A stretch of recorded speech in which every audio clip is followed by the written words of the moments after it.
So let's look at toxins. So one of the biggest root causes that we're facing in our environment that are connected with the advent of autoimmune conditions, what we should call the epidemic of autoimmune conditions, are toxins. And this PhD, MD from Johns Hopkins School of Medicine says, there's no doubt that autoimmune diseases are on the rise and our increasing environmental exposure to toxins and chemicals is fueling the risk. The research is sound, the conclusions unassailable. This quote is from a wonderful book called The Autoimmune Epidemic by Donna Jackson Nakazawa. And I encourage you to take a look at that book. It's wonderful. She makes a lot of connections between the increase of autoimmune conditions and the escalating growth of toxins in the environment. Yeah, just turn it. Okay, so let's take a look at the research. So back in 1900, there was almost no large-scale manufacturing, and there were virtually no chemicals in our environment. Now, we have data that shows that we've got more than 100,000 chemicals in our environment, and fewer than 5% have been tested for safety in humans. Fewer than 5%. So we have a really liberal policy for releasing chemicals into the environment, but it's kind of like there's a big experiment being done, and we don't know how this is going to work out. In the US, the testing is very lax, whereas in Europe, you have to test the safety of chemicals before they're released into the environment, and that's what's called the precautionary principle. What's the impact of this? The average American testing has shown is polluted with an average of 700 chemicals in their body. What's worse than that? Babies today are born pre-polluted with an average of 300 that they download from the mother, and this is testing that's done in the umbilical cord when the baby is born. So because there is no great testing mechanism for all these chemicals, we need to do the best job that we can to protect ourselves and use that precautionary principle for ourselves. I mentioned fights, and you've heard of the total body burden, or is that a familiar phrase to people, the toxic load or the body burden? That's the accumulated burden of toxins that you have in your body that you've maybe had with you since birth. It's both what you carry inside from external environmental sources as well as internal toxins just from regular metabolism. Plus we talked about leaky gut and how some particles can leak into the bloodstream, including bacterial waste. Those are all toxic to the body. So as we we start with our genes. That only represents 10% or less of our health outcomes, according to the CDC. But then as we get older, we fill our body with these various components until the bucket spills.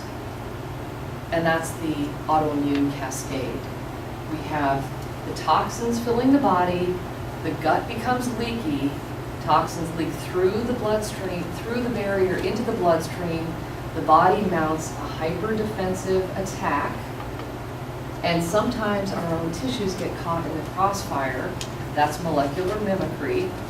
Sometimes your thyroid gland looks suspiciously like a gluten molecule, and if you've got gluten molecules circulating around in your bloodstream, your body's going to attack it. So how do we heal?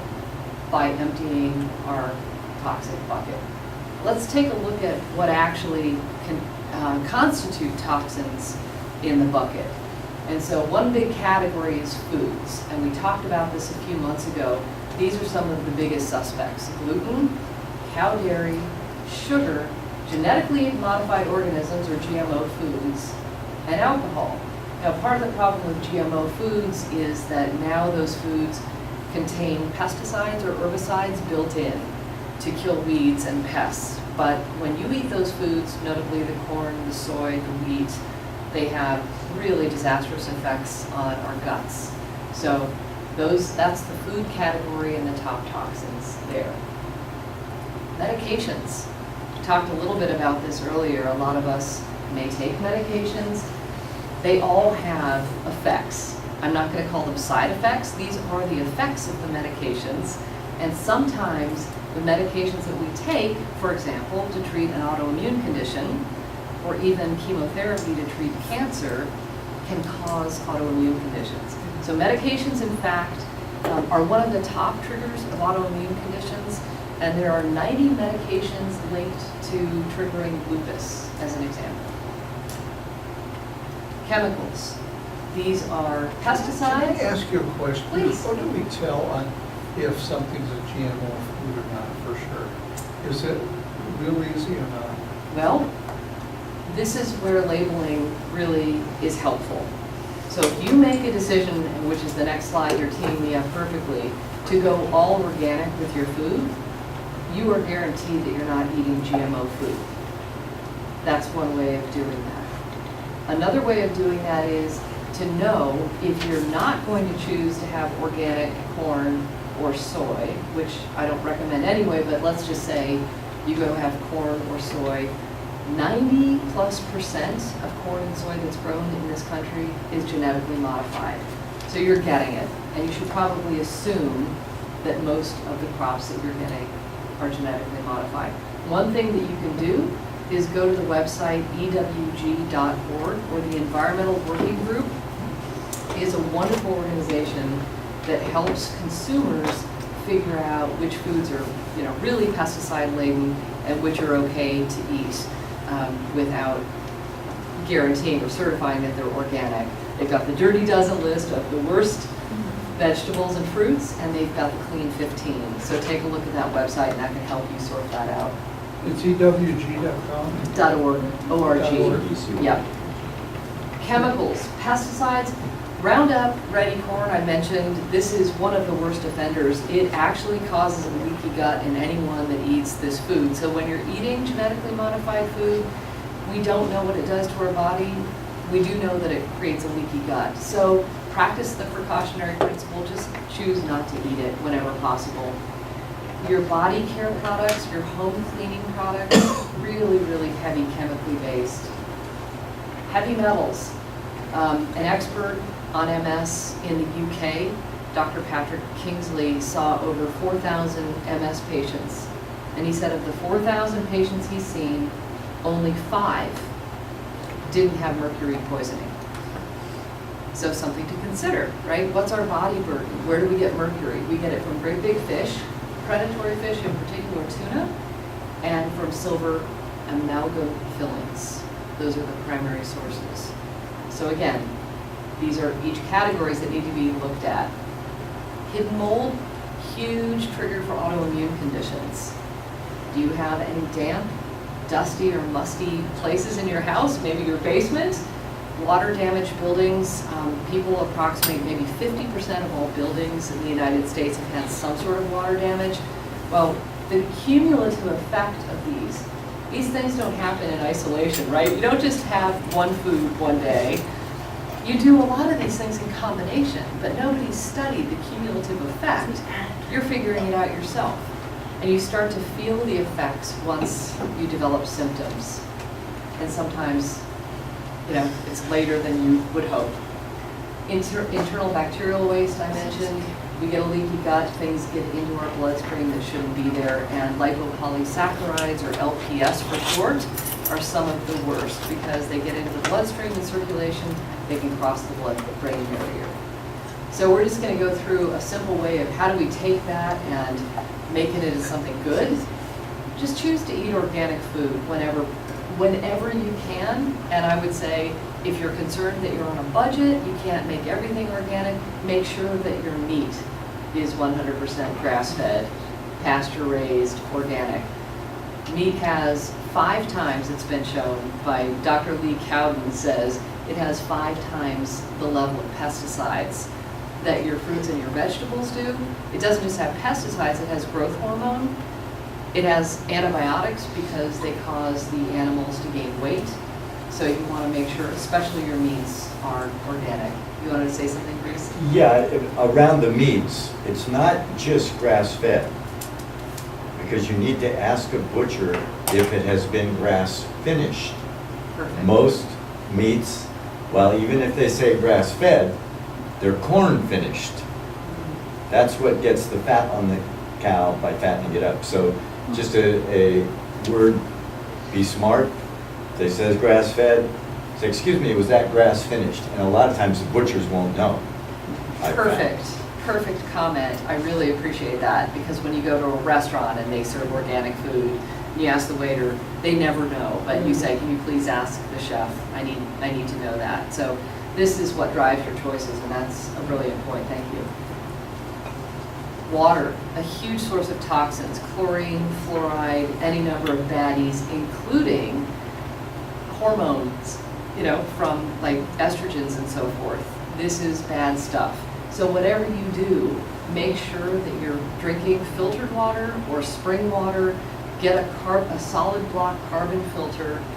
Do the research on it. It's a little bit complicated, but it's worth the time, and it will be a huge element in your healing equation. This is one that I just can't say enough good things about.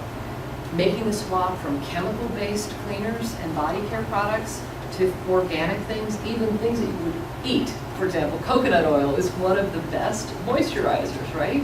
Your body's DNA recognizes it. It gets our skin is our largest organ, right, for detoxification. So you want to make sure that you're putting good stuff on your skin, in your body, in your home. Two things that I'll mention about resources for you. EWG, again, has a site that can help you find the right kind of lotions and potions and things that you want to put on your body. It's called Skin Deep. Another resource is called Think Dirty.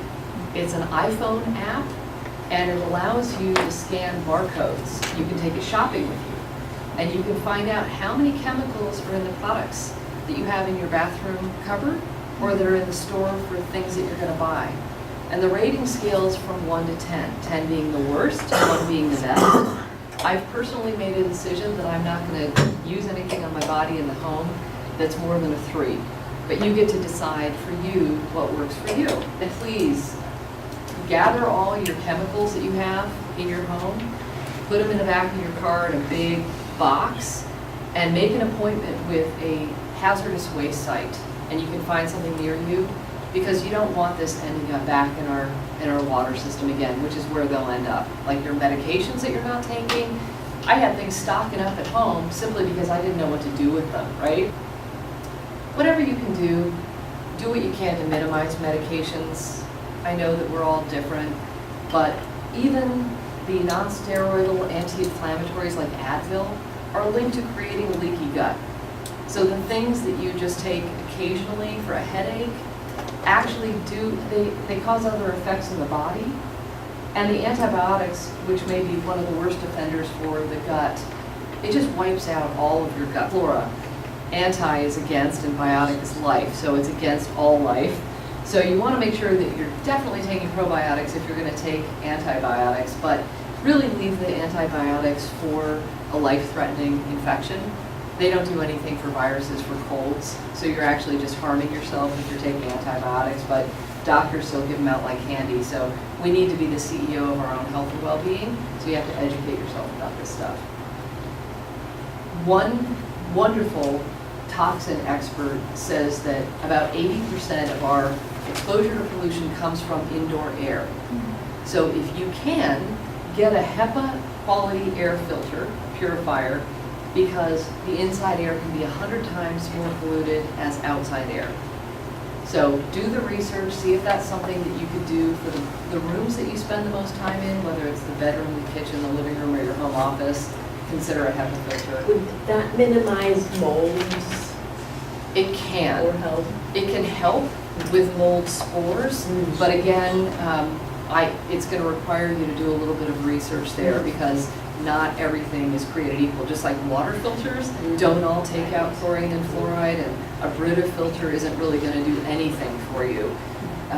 So you need to do a little bit more research to figure out for your environment, what do you need to do? The volatile organic components, the VOCs, really important to get that stuff out of the air, the fine particles. And if you've had any water damage, a damp basement or musty smells, I can't tell you how critical this is. If you have a sensitivity to mold and you're living in a water damaged building with mold and don't know it, it can exacerbate whatever you've got going on. So whether it's Lyme disease, it makes that worse. If you've got heavy metals, these have synergistic effects and they really mess you up. That's what I spend my time doing, is studying this stuff and looking for information. Bryce? Regarding mold, also not necessarily water damage or a basement, musty smoke, but watch out for your shower. Because the shower around little cracks in grout or any, and mold can form. So that's another place to just be aware of. Scrub it down, get it out of there. Absolutely, thank you. Appreciate that. So we'll end with this, which is to get you guys to think about what's in your own toxin bucket. You know, what have you got in there?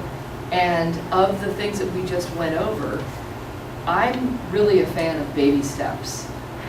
Because sometimes things feel overwhelming to, you know, go all organic or get rid of everything in my life over here and, you know, I'm gonna just, you know, get my mercury fillings taken out of my mouth. This can be overwhelming. So I suggest to clients, if you can't do everything, what can you do? What are you willing to do? What do you think is in there? Is there a lot of stress in your life? Do you think you can minimize that a little bit? That's toxic to us, right? Do you have a lot of, do you use Ajax and other chemical-based home cleaners? These exposures are cumulative, they add up. So what are the small things, the small steps that you can take? Maybe trying that Think Dirty app and having some fun putting on your detective hat and going through your house and evaluating, what am I being exposed to? Because quite frankly, I was surprised. I thought I was doing pretty well and found a few things that were like a 5. Like, huh, I didn't know that that deodorant had fragrance in it. Well, fragrance is a catch-all word that means it contains a lot of stuff that you don't want, like strawberry flavored yogurt. I think there are like 75 chemicals in that strawberry flavor, okay? Fragrance means it probably has phthalates, which is plastic. You don't want to be putting that on your body, it's a stabilizer.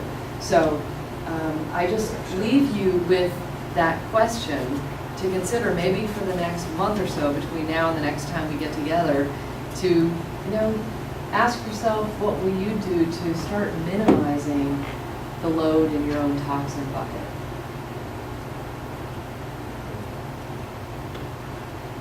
Thank you.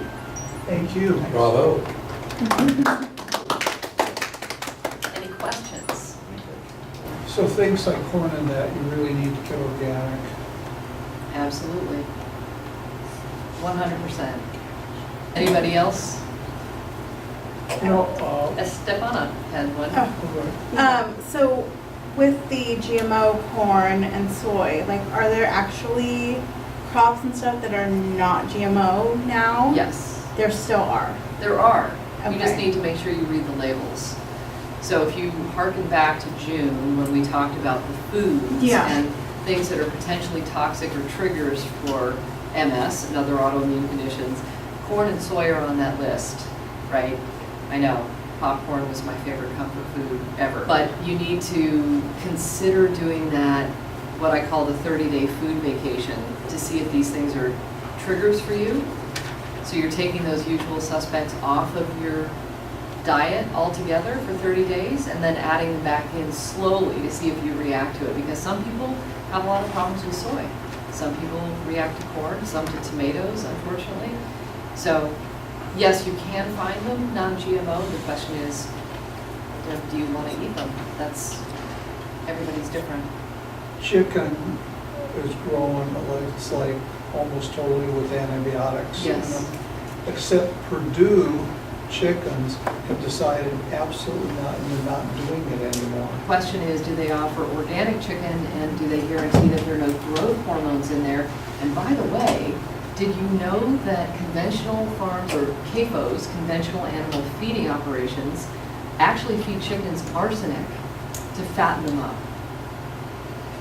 So, yes, they got rid of antibiotics, but do they have some of the other stuff in there? It's just for you to do a little bit more research. So you'd recommend just free-range chicken or not I'm chicken going at all? organic, 100% on chicken. I love the phrase, you are what you ate. That's when you eat animals that are conventionally grown. So, I mean, it's an overwhelming subject, the toxins, but you want your windows open. It's a good idea to have both. And houseplants are a great way of helping to purify the air too. They don't take out the volatile organic components and the things that a HEPA filter will take out, but they're beautiful. And they do produce some mold if you're not careful with watering properly. So there's risks with everything, but they do help, especially if they've got big green leaves on them. I keep hearing, one of the buzzwords is inflammation. There's this inflammation going on inside of me, and I'm trying to think of, if something's inflamed. It's like I sprained my ankle and Yes. it's like puffing up. And I keep hearing that's the big Yes. boogeyman that I want to take care of. Yes. And then I keep hearing about different ways to handle, through diet. And then, lately I've been reading a lot about CBD oil Yes. and handling, and then I also questions about, I don't want to get stoned. I used to when I was a You kid, won't. I got stoned all the time. Let me talk about inflammation for a minute, because you brought up it's the elephant in the room, right? It's the underlying mechanism for every disease process is inflammation.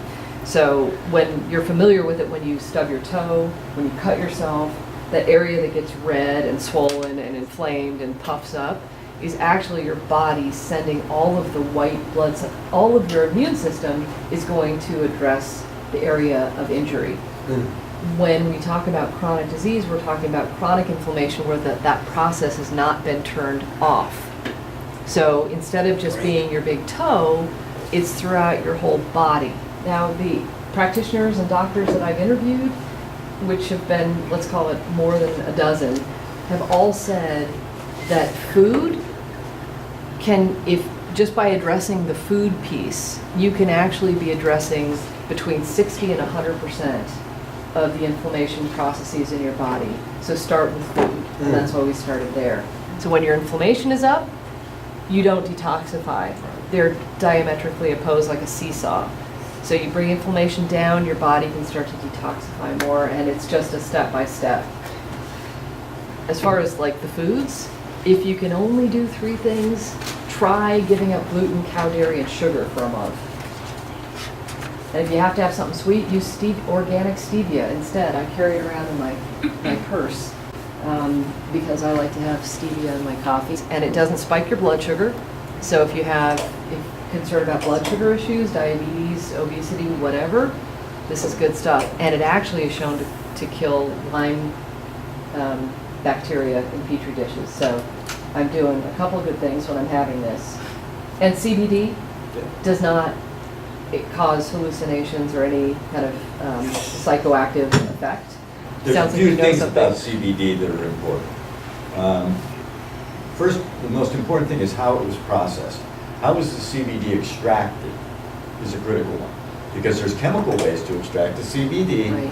and that CBD is probably in every pharmacy around where you see it on the shelf. Its processing was not clean. I would suggest do not get CBD at any local pharmacy or any place like that. A medical dispensary will have 2 different types of CBD, by the way. They will have one that has a measurable amount of THC. They will also sell one if they're a good, clean, it was processed by CO2 extraction, not using a chemical. We'll have one that has almost no detectable THC whatsoever in it. I will bet a lot of money that the future of anti-inflammatories is really big around CBD, and it's been studied for so many years, especially in epilepsy and kids that don't recover with seizures, that have 100 seizures a day are on CBD and doing really well, and you should find organic varieties too. Ask the process of extraction. Good question. How was it obtained? Because a lot of times it's butane Oh, geez. and some other chemicals that are used to extract. So Anything that you can do organic, do it. It matters. Every single thing that you do matters, especially the meats. Anything that you wanted to get into, discussion, open the floor? I've started using, what is it in the bathroom? Vinegar and baking soda. Like I've been making a paste and cleaning like the bathtub and the sink and stuff with that. And it actually works well. So like I've started little things here and there, and I'm trying, but you know, you have to do what you can, and not, because it's really overwhelming, like just hearing all of this stuff, and you're just like, you know, like everything around you, in your home, at work, is a toxin. And so trying to get rid of it all is extremely overwhelming. So you just do, you know, what you can. Exactly. Little steps at a time. One thing, you know, I actually ran out of bathroom cleaner, and I was like, I need to clean my bathroom, and I didn't want to go to the store, so I started looking online. I was like, oh, I have vinegar and baking soda, and I think it was like maybe a drop of Dawn dish soap, or you know, something simple like that. And I'm like, oh, I can do that right now, you know, just to clean. And then I'm like, oh, I really, you know, like how it turned out. And then my mopping solution as well. Same thing, I didn't have any, and it was pretty much the same stuff, minus the baking soda. That's awesome. So, yeah. Look at that. Yeah. And you can even add like 10 drops of an essential Oils, yeah. lavender or lemon, and I think you've got I had a really nice environment. lavender or something. Yeah, it helps with this vinegar doesn't smell great. So the essential oils help offset that. Yeah. So you don't just smell like vinegar. Remembering that stressing yourself or wanting to do it perfectly Oh. is going to raise that Yeah. internal struggle. So it's like, all right, I can do this. Okay, that I'll save for the next time. And slowly, you know, you're changing your habits. You know, this is a long-term thing. Yeah. You didn't get this in a day, and you won't get rid of it in a day. You're progressing to say, okay, let me empty that bucket, right? Let me just start emptying the bucket. I'm not going to dump it. Well, here's the other thing about it. We all might have 700 chemicals in us, but that doesn't mean that all of us are going to have MS, right? We may have somebody may have a bigger bucket than me. If I have, you know, a genetic weakness in a detox pathway, and I can't get rid of mercury, I'm going to be more likely to store it. So my bucket may be smaller, and I'm going to have more of a reaction. So there's no, like, it doesn't mean that if you have a big bucket of something that some disease process is going to happen. And that's why when we talk about toxins, we really talk about the precautionary principle. Like, you're just doing this to lower your risk, really. There's no guarantee that you're going to, you know, live like a saint and do everything chemical free and then magically, you know, sail off into the sunset without MS, right? But maybe our quality of life is going to be a little bit better. On a white pony. On a white pony, yes, with wings. And you're giving your body a good place for it to heal. You know, most healing is self-healing, so you don't want to have this great garden and you have weeds and you don't give it any dirt and you don't give it water and you don't, you know, if you want something to grow and bloom, you need to do at least something to kick it in, right, to get it started. Give it the environment. Yeah. I have a question regarding, you talked about the detoxification. I went through this thing in Mexico as a chelation therapy, supposedly where they're taking out metals. I didn't get to stay to get the full process done, and I was wondering if you knew anyone who'd done this, because it was big in the walls therapy Yeah. thing also. It's a really long process. Yes. So it, like one spa visit to Mexico is Right, I did like not a 2 gonna do month it. every, Right. you know. This is like a weekly thing for a couple of years maybe. Right. I mean, it's a big, big deal. So depending upon, you need to know your level, and you need to work with a doctor that knows what they're doing. There's oral chelation. Chelation literally means like claw. So it claws Right. onto the metal, it grabs it like a lobster claw, and it needs to be safely escorted out the body. But you work with a doctor. Either oral chelation therapy is much slower, but maybe safer, especially if you've got a lot of chronic health issues. And then IV chelation is done in specific offices. Right. And there are some that are local. And first thing to do is get tested to see what's going on with you, if this is a problem. As I mentioned, most people with MS have some mercury burden. There's another therapy you can also use that's not quite as, and that is infrared sauna will also do the same, will begin to extract metals from your body.